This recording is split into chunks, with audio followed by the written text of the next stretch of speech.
शस्त्रांनी त्यांनी त्याचा प्रतिकार केला. का प्रतिकार केला? ते पण पळून जाऊ शकले असते ना, पळून जाऊ शकले असते की नाही? कानात बोटं घातली असते आणि पळून गेले असते, भरपूर आवाज येतोय म्हणून. आणि पुढ्यात लोक मरत होती, लोकांच्या पोटात डोक्यात गोळ्या जात होत्या, परंतु त्यांनी पळून गेले नाही. त्यांनी काय केलं? त्या गोळ्यांचा मुकाबला केला आणि आपल्याकडे असलेल्या हत्यारांनी त्यांच्यावर पण प्रतिकार करण्याचा प्रयत्न केला आणि त्यांना पकडण्याचा प्रयत्न केला. परंतु त्या काळी आपल्याकडे तेवढी अत्याधुनिक हत्यारं नव्हती, शस्त्र नव्हती, परंतु जी आपल्याकडे जो आपल्या प्रकारे काय म्हणतात त्याला, तो मानसिकरित्या आपण सक्षम होतो किंवा आपलं भारत देशाचं संरक्षण करण्याची प्रत्येक सुरक्षा बलाच्या मध्ये जी आत्मीयता होती किंवा जो ठाम विश्वास होता, तो ठाम विश्वास त्या आपल्या बंदुकांपेक्षा मोठा होता. आपले शहीद मुकेश जाधव होते, त्यांनीही त्यांचा प्रतिकार केला, निधड्या छातीने प्रतिकार केला, पण त्यात त्यांना गोळी लागली आणि ते शहीद झाले. म्हणून आज आपण त्यांना त्यांच्या स्मृतीला अभिवादन करण्यासाठी एकत्र आलो. आता लक्षात राहील, पुढच्या वर्षी आलो तर मी विचारणार, हा कशासाठी एकत्र आलो? विसरला? कशासाठी एकत्र आलो? आज एका आपल्या गावच्या सुपुत्राने आपलं ऋण गावचं नाव पूर्ण देशामध्ये अजरामर केलंय. तुम्हालाही करायचंय वेगवेगळ्या मार्गाने. लक्षात आलं? तर आपल्या गावचे एक सुपुत्र मुकेश जाधव यांनी या अतिरेक्यांचा मुकाबला करण्यासाठी जे आपल्याकडे उपलब्ध शस्त्र होती, ज्या बंदुका होता, त्यांचा वापर करून किंवा त्यांचा उपयोग करून या अतिरेक्यांना त्यांना पळवून लावण्यासाठी निश्चितच आपलं कौतुकास्पद कार्य केलेलं आणि ते शहीद झालेले आहेत. असं बलिदान देणं प्रत्येकाच्या नशिबी येत नाही. त्यांनी हे कर्तृत्व केलं, हे कायमच आपण लक्षात ठेवलं पाहिजे.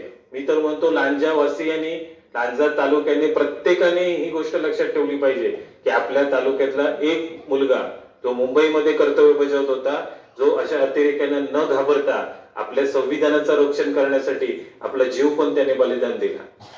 त्यामुळे प्रत्येकाने, विद्यार्थ्यांनी लक्षात ठेवायचंय, प्रत्येक नागरिकांनी हे आपलं प्रथम कर्तव्य करायचं आहे की त्यांच्या स्मृतीने अभिवादन करायचंय, त्यांचा सत्कार करायचा आहे. आम्ही काहीच केलेलं नाही, आम्ही सत्कार करण्यावर कुठलंच कार्य केलेलं नाही.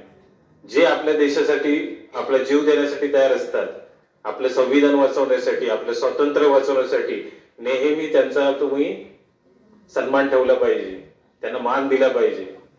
ज्यावेळी तुम्ही मोठे व्हाल त्यावेळी ही गोष्ट तुमच्या लक्षात राहील.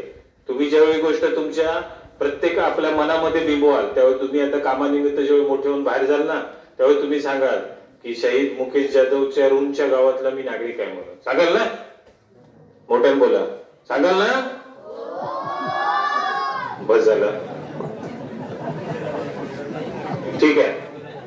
तर मी जास्त बोलत नाही. माझी एकच इच्छा होती की आपल्या येणाऱ्या भावी पिढीला ह्या गोष्टी माहिती पाहिजे. आपण बसतोय, आपण सगळे सत्कार करतोय, एकमेकांना भेटतोय, चांगली गोष्ट आहे.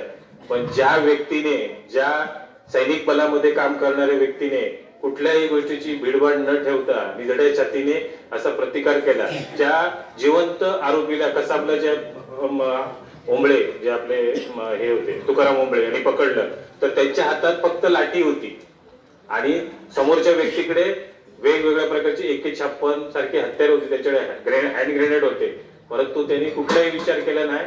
त्या सगळ्या गोळ्या आपल्या पोटात घेतल्या आणि त्याच्यावर झडप मारली. ते जीवानिशी गेले, परंतु त्यांनी तो जिवंत आरोपी पकडला, जिवंत दहशतवादी पकडला. अशी घटना जगाच्या कुठल्याही इतिहासात नाही की जिवंत दहशतवादी ज्याच्याकडे अत्याधुनिक हत्यार आहे त्याला आपण पकडू शकलो. का?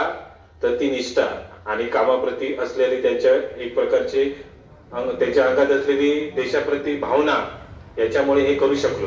प्रत्येक व्यक्तीच्या अंगामध्ये, मनामध्ये अशा प्रकारची भावना असली पाहिजे. आपल्या देशासाठी असो, आपल्या गावासाठी असो, आपल्या राज्यासाठी असो, प्रत्येकाने ही भावना आपल्या अंगीकृत केली पाहिजे. या अशाच प्रकारे तुम्ही सर्वजण हा कार्यक्रम किंवा अशा प्रकारची स्मृती तुम्ही कायम निरंतर ठेवाल अशी अपेक्षा बाळगतो आणि माझे 2 शब्द संपवतो. धन्यवाद.